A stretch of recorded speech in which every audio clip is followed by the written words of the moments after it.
오늘 강의는요, 4차 산업혁명이 도대체 무엇이고 이것이 어떤 변화를 앞으로 일으킬 것인지 그 얘기를 좀 준비해 왔습니다. 사실은 어쩌면 이건 앞으로 올 미래가 앞으로 올 그런 닥칠 일이 아니라 사실은 이미 현실이 된 게 아닌가.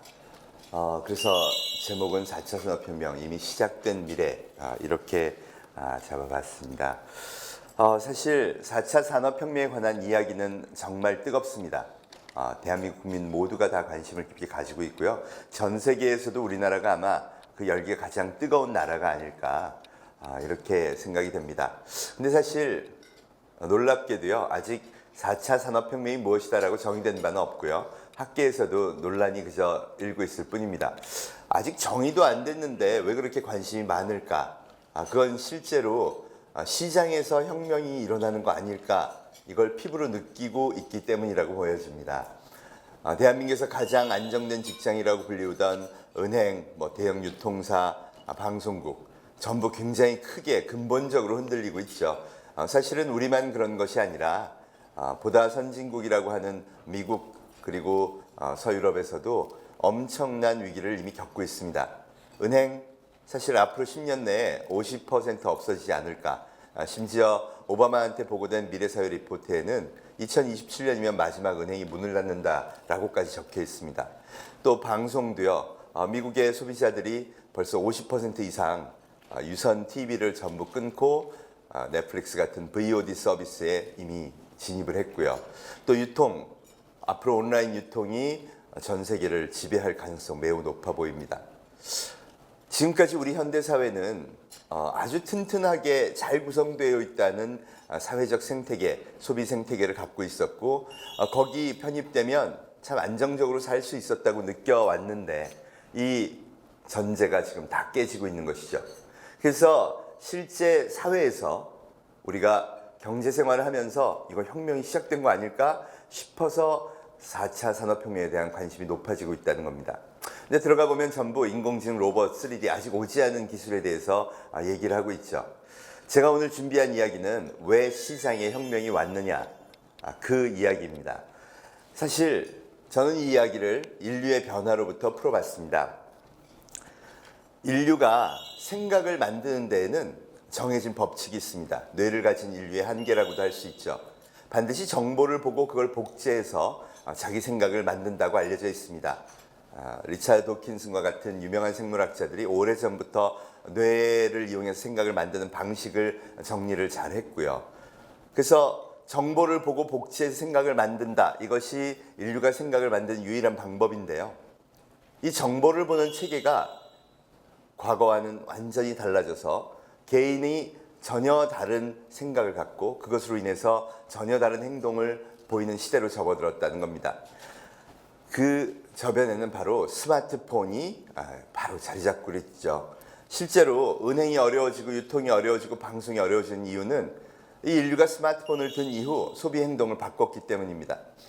폰으로 모든 걸 해결하려는 이 새로운 인류가 이미 전 세계 소비자의 40%를 넘어섰기 때문이라고 보여집니다.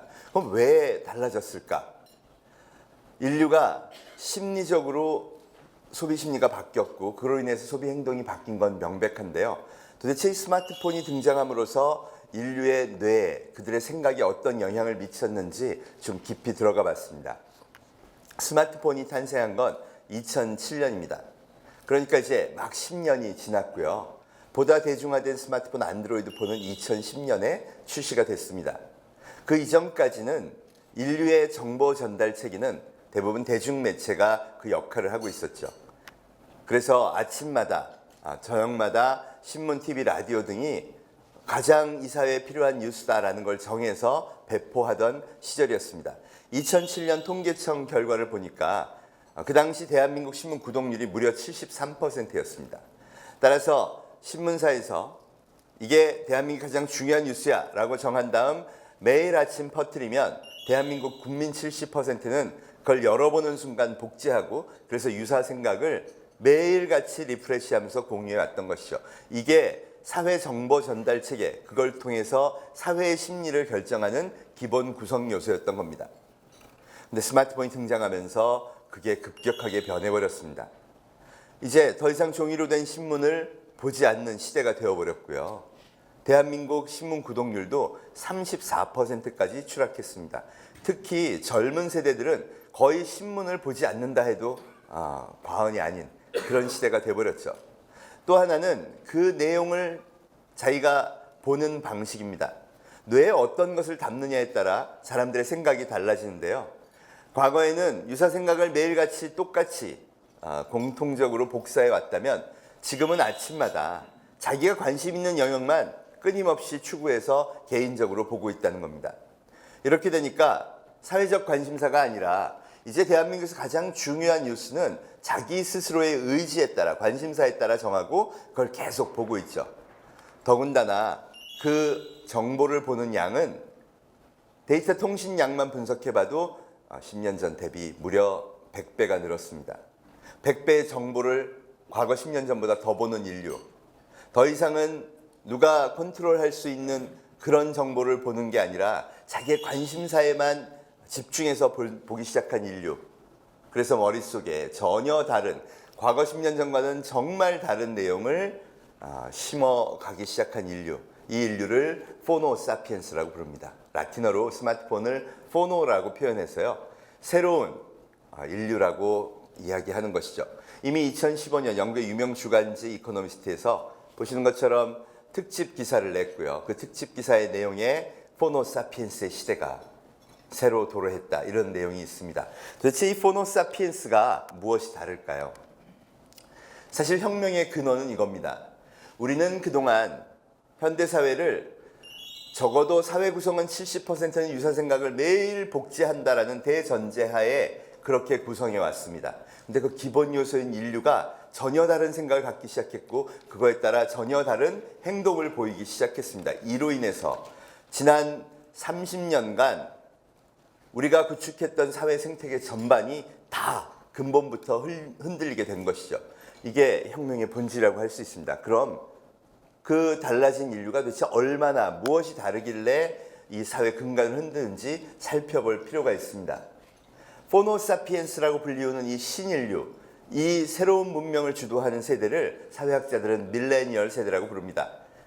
밀레니얼 세대는 1980년부터 1996년 사이에 태어난 세대로 알려져 있는데요.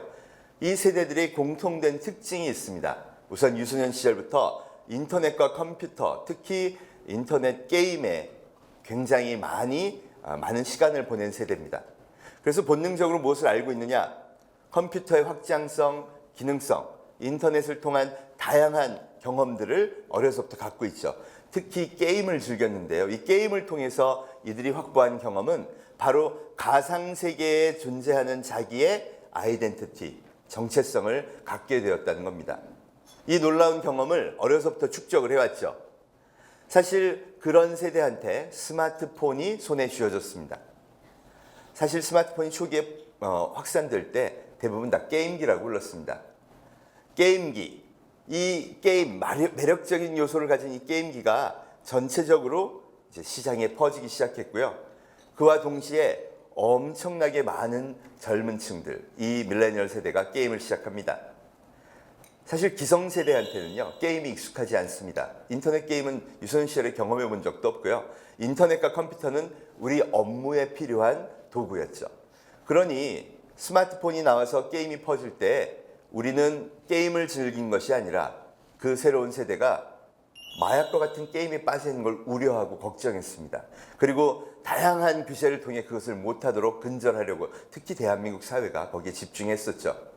그 이유는 우리한테 스마트폰은 휴대폰이 아니라 게임기가 아니라 휴대폰에 다만 몇 개의 앱이 붙은 부가 기능이 붙은 여전히 휴대폰이었기 때문입니다. 여기서 큰 차이가 발생하기 시작합니다. 이 게임기를 인터넷 게임기를 손에 쥔 포노사피엔스 밀레니얼 세대들은요. 우리가 기성세대가 걱정했던 것처럼 게임에만 빠져 있지 않죠. 호모 사피엔스의 사피엔스의 뜻은 슬기로운 그리고 생각을 많이 하는 인류란 뜻입니다. 이 젊은 신세대들은 인터넷 게임기를 들고 처음엔 게임을 많이 했지만 이 모든 전 세계 사람들이 인터넷 게임기를 갖고 있다 그러면 이걸 통해서 할 수 있는 게 굉장히 많겠구나라는 생각을 시작하고 그거에 따라 열심히 많은 사업들을 기획하기 시작합니다. 대표적인 게 택시 사업이죠. 기성세대한테는 모든 인류가 휴대폰을 갖고 있으니까 택시 사업에 혁신을 하겠다. 그래서 미리 그 전에 만들었던 게 바로 콜택시입니다. 오퍼레이터를 두고요. 전화를 해서 택시 서비스가 오게 한 거죠. 그런데 가상의 세계를 체험한 이 포노사피엔스 세대들은 당연히 그런 방식으로 사업을 설계하지 않죠. 게임 방식으로 설계를 합니다. 과거 이들이 경험했던 리니지나 스타크래프트처럼 아니 이런 사업을 하는데 왜 오퍼레이터가 필요하지? 아예 생각도 안 나는 거죠.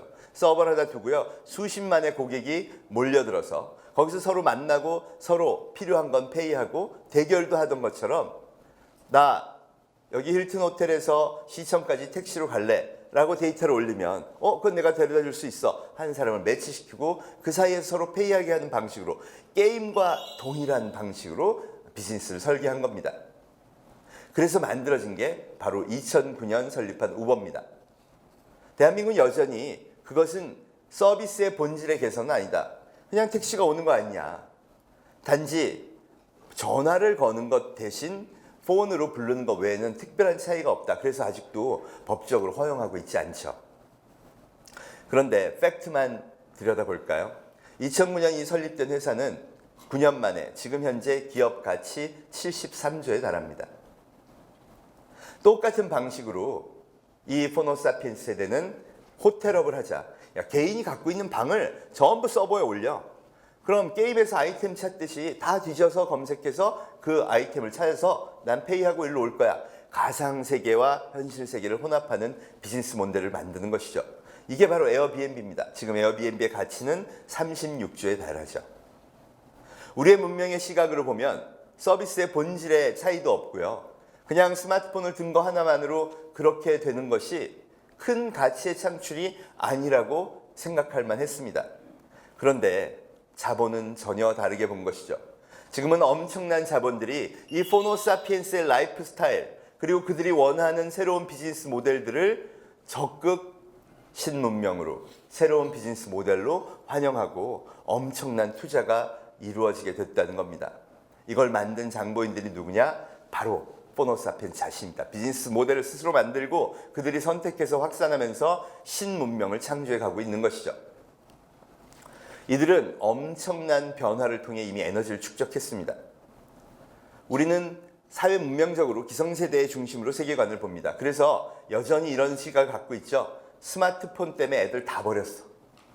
아유 저것 때문에 도대체 큰일 났어. 애들 맨날 게임만 해. 항상 부정적인 시각으로 그들의 문명을 보는데요. 실제 긍정적인 시각으로 보면요. 혁명이 일어날 에너지가 엄청나게 이미 축적이 되어 있습니다. 대한민국 사회에서 대학을 가기 위해서 보는 수능 시험이 어쩌면 인생의 가장 중요한 시험이라고 할 수 있겠죠. 만약 수능 시험을요. 보게 되는데 한쪽 편에서 스마트폰 검색을 이용해서 답을 찾을 수 있게 해준다면요. 전혀 다른 결과가 나올 겁니다. 그런데 과연 인류가 앞으로 스마트폰을 떼고 검색도 떼고 그렇게 살아야 될 이유가 있을까요? 그걸 제한해야 할 필요가 있을까요? 이제 그럴 필요는 없어졌습니다.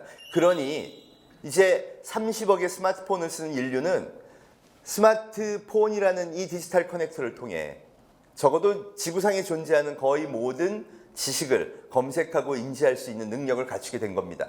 여러분 호모사피엔스 7만 년의 역사 중에 불과 대중화 7년 만에 이런 지적 수준의 집단적 성장을 이룬 적은 이게 처음입니다. 이 응축된 에너지를 한번 생각해 보시죠. 또 하나는 전파의 속도입니다. 인류가 번성하게 된 가장 큰 원인은요. 자기가 갖고 있는 지식을 확산시켜서 이걸 통해 사회 구성원 전체가 그걸 공유하고 새로운 문명을 만들어냈기 때문이라고 알려져 있습니다. 이 확산의 속도가 이제는 과거와는 비할 수가 없게 되어버렸습니다. 통신의 발달, 스마트폰의 보유로 인해서 어떤 현상이 하나 벌어지면 20억 인구가 알기까지 채 하루가 안 걸리는 시대가 되었다는 거죠. 이 정도의 문화복제 시스템을 가졌다면요. 그게 변화하고 진화하고 또 다른 형태로 바뀌는 이 속도가 과거 우리가 상상했던 그 시대와는 전혀 다를 거라고 이미 예측을 할 수가 있죠. 지금 그 혁명이요, 현실이 돼서 나타나고 있다, 이렇게 얘기할 수 있다는 겁니다. 4차 산업혁명이라고 불리우는 이 시대의 변화의 본질은요, 실제로는 문명의 교체에 가깝다는 것이죠. 여러분, 저기 제가 이미지로 청동검과 철검을 같이 두었습니다.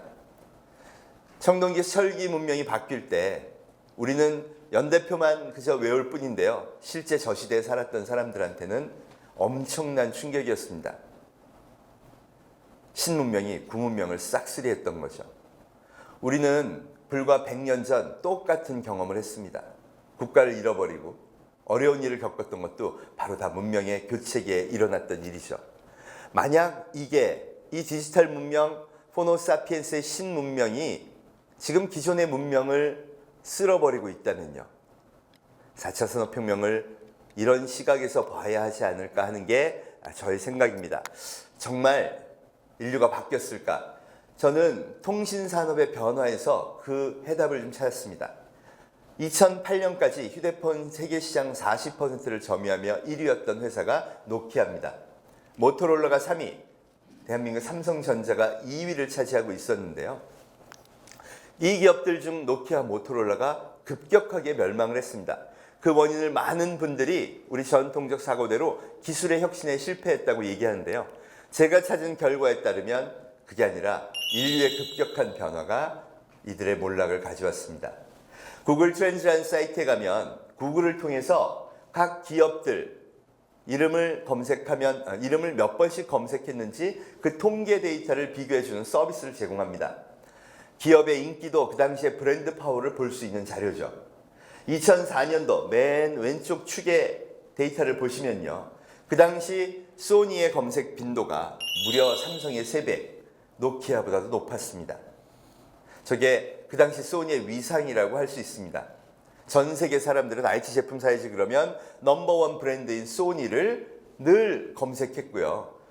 그건 이미 1980년대 워크맨이 나온 이후부터 한 번도 변하지 않은 걸로 알려져 있습니다. 무려 30년 이상을 전 세계 소비자는 와, 세계 최고의 IT 제품 소니야, 그럼 변하지 않았다는 거죠. 그 이유는 사회의 정보 전달 체계가 그렇기 때문입니다. 아침마다 70%의 생각을 유사한 생각을 복제하는 사람들은요, 그 유사 대중 심리로부터 벗어나려고 싶어 하지 않아요. 새로운 제품이 나왔다 그래도 그게 훨씬 좋다고 해도 쉽게 믿으려 하지 않은 그런 세대였다는 겁니다. 그래서 보시는 것처럼 2008년까지요, 각 브랜드 파워는 거의 변화가 없습니다. 또 하나는 대중매체의 힘을 보여주는 증거인데요. 매년 피크가 같이 올라갑니다. 왜 모든 기업들이 1년에 한 번씩 피크가 같이 올라갈까? 왜 검색 빈도가 높아질까를 봤습니다. 저게 신제품 발표회인 CECO더라고요. 이때 대중매체 광고를 엄청나게 퍼붓습니다. 우리 소비자는 대중매체에 의해서 생각을 지배받고 있었다. 명백한 증거라고 할 수 있죠. 이게 사회 구성 시스템의 엄청난 영향력이었다는 겁니다. 이 변할 것 같지 않던 트렌드는요, 2007년 아이폰이 탄생하면서 흔들리기 시작합니다. 2008년, 2009년 아이폰이 대규모 히트를 기록하자 세계 3대 휴대폰 업체인 노키아, 삼성, 모토로라는 긴급회의에 들어가고요. 노키아하고 모토로라는 알려진 대로 맥켄지의 컨설팅 결과를 받아봅니다. 여러분, 맥켄지가 40년의 소비자 데이터를 분석하고요, 쉽게 변하지 않는다, 아주 냉정하고 굉장히 분석적인 보고를 한 겁니다. 잘못한 게 아니죠. 그래서 노키아, 모토로라는 그냥 갑니다. 삼성전자만 우린 너무 무서워, 그래서 아이폰과 유사한 생태계를 만들자. 구글한테 이제 앱스토어 같은 걸 만들려고 하고요. 자기는 제품으로 들어가죠. 그 우연한 선택이요, 운명을 가르게 됩니다. 2010년 드디어 유사한 안드로이드 폰 갤럭시 S가 삼성에서 출시되고요. 그들도 깜짝 놀란 일이 일어나죠. 무려 40년 동안 꿈꿔왔던 일, 삼성전자가 처음으로 소비자로부터 소니를 이기는 그런 경험을 하게 됩니다. 검색 빈도수가 사상 처음으로 소니를 넘어서더니 불과 2년 만에 소니의 2배가 됩니다. 저걸 다른 말로 표현하면 10억 IT 소비자가요. 무의식 중에 소니를 찾던 사람들이 갑자기 이제 삼성을 찾게 된 거죠. 집단적인 심리 변화가 10억 명한테 한꺼번에 일어난 겁니다. 마케팅의 파워도 기술의 파워도 아니고요. 저걸 설명할 수 있는 유일한 길은 폰을 든 인류가 변한 겁니다. 그리고 시장은 끝났습니다, 여러분. 2011년 모토로라 멸망, 2013년 노키아 멸망, 2016년 샤프 멸망, 도시바 멸망, JVC 멸망, 사니오 멸망. 싹쓸이가 일어났죠. 그리고 이 혁명을 일으킨 장본인 애플은 2013년에 세계 1위, 시가총액 1위 기업으로 등극해버렸습니다. 그리고 불과 4년이 지나고 시장은 정말 문명 교체를 보는 것 같습니다. 여러분, 2017년 7월 달에 난 기사가 바로 왼쪽에 있는 그래프입니다. 2011년과 2017년에 시가총액 기준 세계 10대 기업을 비교한 건데요. 2017년 세계 1, 2, 3, 4, 5위 기업이 전부 IT 기업으로 교체됩니다. 역사상 처음 있는 일이죠. 엄청나게 IT 기업들이 성장한 것 같아도요. 세계의 시장의 지배력은 항상 에너지 기업, 금융 기업 이런 기업들이 큰 힘을 갖고 있었습니다. 2011년 비교하기 위해서 거기 제시된 세계 10대 기업을 한번 보십시오. 10개 중에 6개 기업이 에너지 기업. 그 중에 2개는 금융 기업입니다. 사회의 필수 요소라고 알려진 것들이죠. 이유는 명백합니다. 인류 생존에 가장 필요한 게 뭘까요? 인류는 석유, 에너지가 없으면 죽습니다. 그래서 6개 기업이 에너지였고요. 저기 1위에 랭크되어 있는 엑손 모빌은 지난 30년간 세계 5위에서 한 번도 빠진 적이 없는, 지금도 석유 매장량 300조 이상을 갖고 있는 그런 거대 에너지 기업입니다. 2017년 그 기업이요 10위까지 내려왔고요. 여기 2018년을 한번 보십시오. 이제 10위 바깥으로 밀렸습니다. 그리고 기존의 문명에서 보면 정말 말도 안 되는 기업들이 세계 1, 2, 3, 4, 5, 6, 7위, 8위까지를 차지합니다. 세계 1위는 애플, 2위는 구글, 3위 아마존, 4위 마이크로소프트, 5위 텐센트, 6위 페이스북, 7위는 그나마 오래된 워렌 버핏의 투자회사 버크셔 해서웨이가 저기 있고요. 다시 8위는 알리바바입니다.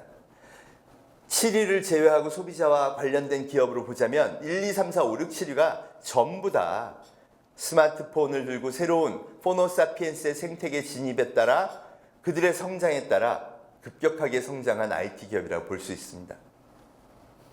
이들이 하고 있는 비즈니스 영역은요, 기존 인류의 입장에서 보면 완전 잉여입니다. 생존에 아무 필요가 없죠. 여러분 스마트폰 필요한가요? 제가 이제 좀 더 오래된 기성세대의 관점에서 한번 보겠습니다. 스마트폰이 인류 생존에 필수적인가요? 우린 그거 없이도 살아봤고요. 오히려 이렇게 많이 얘기합니다. 저것 때문에 애들 다 버렸다고요. 밥상머리 앞에 앉아서 사람하고 얘기할 생각은 안 하고 전부 그것만 본다고. 이런 시각을 고정하고 있는데 그거 만든 기업이 세계 1위랍니다. 2위 구글, 검색 못하면 죽나요? 유튜브 안 보면 죽나요? 유튜브 때문에 오히려 방송 산업이 다 망가지고 있습니다. 그런데 그게 세계 2위랍니다. 아마존, 기존 유통의 관점에서 보자면 악의 축입니다. 그렇죠? 대한민국이 얼마나 유통을 정교하게 법으로 잘 정해놨습니까? 서로 상생하라고 골목상권, 전통시장, 대형마트 이게 다 맞춰 세팅을 하는데 영역도 경계도 없이 파괴한 게 아마존입니다. 그게 자본은 이제 세계 3위랍니다. 마이크로소프트나 그나마 필수자라고 인정할 만한데요. 5위 텐센트는 더 기가 막힙니다. 여러분 매출의 50%를 게임에 의존하는 게임 기업, 중국 기업입니다. 그게 세계 5위래요. 페이스북, SNS의 대표죠. 여러분 SNS는 인생의 낭비. 우리가 젊은 친구들 보면 넌 쓸데없이 돈도 안 되는데 이걸 왜 하고 있니? 하고 있는데 그게 이제 세계 6위 기업이랍니다. 8위는 알리바바, 다시 또 온라인 유통의 대표 기업입니다. 제 말이 틀린가요? 저희 관점에서 보면 이 스마트폰이 등장해서 새로 성장한 기업. 그래서 전혀 현대인한테 생존에 절대 불필요한 그런 잉여 산업을 하는 기업들입니다. 그런데 여기 몰린 자본이요. 이미 5천조가 넘었습니다. 여러분 작년 10월 달에 제가 강의를 할 때 무려 4,500조가 넘었다고 했습니다. 그런데 딱 6개월도 안 돼서 500조가 더 들어갔습니다. 얼만큼의 돈이냐? 대한민국 코스피 코스닥의 모든 기업의 시가총액을 합하면요 2,000조가 채 안 됩니다. 우리가 미래 산업을 육성하려면 해외로부터 투자를 받아야 되고 공장을 지어야 되고 맨날 얘기하면서 해외 투자 열심히 하는데요. 지금 신투자는요, 자본은요, 오로지 신문명에만 관심 있다 이렇게 강력한 메시지를 보내고 있는 겁니다. 자, 그럼 어떻게 해야 될까요? 제가 왜 문명의 교체라고 얘기를 할까요? 대한민국에서는 상식적으로요 이렇게 가르칩니다. 기술만 잘해서 제조 잘하면 세계 최고 기업 갈 수 있어. 그리고 가르치고요. 또 한편에서는요 뭐라고 가르치느냐? 너 유통을 하려면 바닥부터 해서 네트워킹 잘하고 유통의 체계를 전부 배워야 돼. 그래서 한 10년 해야 제대로 되는 거야. 그리고 온라인으로 하는 유통 안 가르칩니다. 저들 비즈니스 모델 우리나라에서 육성하고 가르치고 그러는 거 하나도 없습니다. 보실까요? 애플 그나마 적인 제품이죠. 아이폰 매출이 80%예요. 근데 애플은 생태계로 파는 기업이라 제품 하나밖에 안 파는 기업인데 위험하지 않다고 얘기를 합니다. 시총도 보십시오. 971조예요. 여러분 2011년 엑슨모빌 세계 1위일 때 410조였습니다. 자본이 얼마나 집중하고 있는지를 보여주는 거죠. 자, 구글의 비즈니스 모델은 더 황당합니다. 매출의 90% 광고예요. 광고인데 광고를 안 해요. 여러분 구글의 TV 광고 보신 적 있으세요? 우리는 신문, 방송, 광고 이렇게 해야 된다고 가르치고요. 그걸 통해서 제품을 팔아야 된다고 가르칩니다. 근데 구글은 그런 거 하나도 하지 않아요. 근데 구글은 어떻게 오냐고 물어보면 그냥 가만히 있어도 온답니다. 가만히 있어도 월 70억이 방문한대요. 그럼 이렇게 광고판 쓰고 올려서 돈 번답니다. 어느 대학에서도 가르치지 않는데 그게 세계 2위 기업의 비즈니스 모델이에요. 아마존은 더 황당합니다. 물건이란 건 다 유통 시스템을 전부 파악하고 그걸 소통될 수 있도록 하자는데 그게 아니라요. 고객이 그냥 가만히 있어도 아마존에 온대요. 어떤 점원의 개입도 없이요. 딱 그 물건을 인공지능이 추천해주면 괜찮네. 그리고 바로 산답니다. 물류도 로봇이 혁신해서 인간의 개입을 최소화시켰고요. 되기만 한다면 드론으로 택배를 하겠답니다. 그런 기업이 미래의 기업이라고 이미 이제 780조 기업이 됐습니다. 페이스북 저거 옛날에 우리 비즈니스 모델이라고 했죠. 싸이월드입니다. 근데 우리 상식적으로 그게 매출이 안 될 거야. 그래서 망할 거라고 예측했는데 아니나 다를까 힘들어졌어요. 그런데요. 환경이 달라지고 포노사피엔스 시대가 성숙하니까요. 도토리도 안 파는 페이스북이 세계 6위 기업 보십시오. 무려 555조의 기업이 됐습니다. 우리는 아직도 아이들한테 이럽니다. 너희들 똑똑해지는데 위험하니까 스마트폰 보면 안 돼. 유튜브 이런 방송 좀 보지 마. 게임 같은 건 절대 하면 안 돼. 인터넷 이런 건 멀리하고 살고 열심히 책을 읽고 그것만 보면 돼. 그렇게 해서 신문명, 스마트폰에 기반한 문명을 멀리할수록 훌륭한 아이가 됩니다. 왜요? 수능을 잘 보니까 인류대학에 가니까요. 그런데 그 아이는요, 불행하게도 세계 7대 기업에는 절대 못 갑니다, 여러분. 이게 문명 전환의 메시지라는 겁니다. 자본은요, 명백한 선택을 보여줬습니다.